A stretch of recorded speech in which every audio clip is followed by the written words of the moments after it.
The conventional deadlift. We will start with stance. Your stance should be slightly narrower than the stance for the back squat. 12 to 15 inches is about right for most trainees. A good rule of thumb is to set your stance at the width you would have to jump as high as you could. Before taking a grip on the bar, you want to make sure you have the bar in the right position relative to your body. A good rule of thumb is to look down at your feet when you're at the bar. The bar should be dividing your feet in half. This should leave 2 inches or so between your shins and the bar. Now bend down and grasp the bar with either an alternated or pronated grip. In this video, we're going to use a pronated grip. You should also be using a closed grip with your fingers on one side of the bar and your thumbs on the other. The grip should be just outside of your shins. As you bend down, your shins will angle slightly forward and touch the bar. From here, you want to tighten up. Accomplish this by lifting your chest nice and high.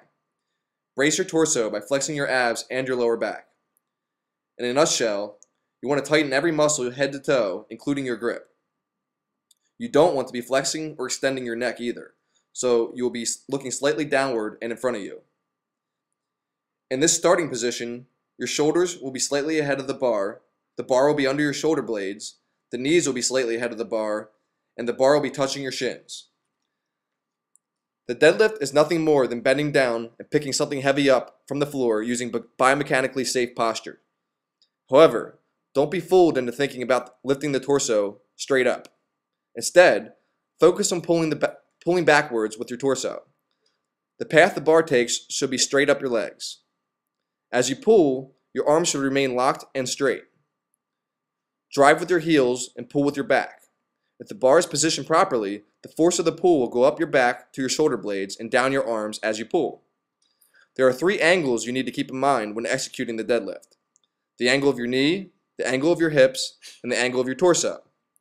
You start by opening the angle of your knees while maintaining the other 2 angles. Once the bar clears the knees, keep focusing on pulling up and back while contracting your glutes to drive your pelvis towards the bar. This will open up the hip and torso angles. At the top, stand nice and tall, but don't extend your back too much. To set the bar down, simply reverse the order. Close your hip and torso angle, which will lower the bar past your knees. Continue lowering the bar to the floor by bending your legs once the bar clears the knees. The deadlift is a complex lift. There are numerous errors that we've seen. We'll highlight 5 of them here. 1. Dropping your butt and hips too low in an attempt to squat the bar up or push the bar off the floor with your legs. 2. Starting with the bar too far in front of you. When this happens, the bar path will not straighten up. It will first come inward toward the body and then straight up. 3. Letting your lower back round as you pull. Don't do this unless you want to injure yourself. 4. Letting your hips rise faster than your torso. 5. Overly extending your back at the top of the movement.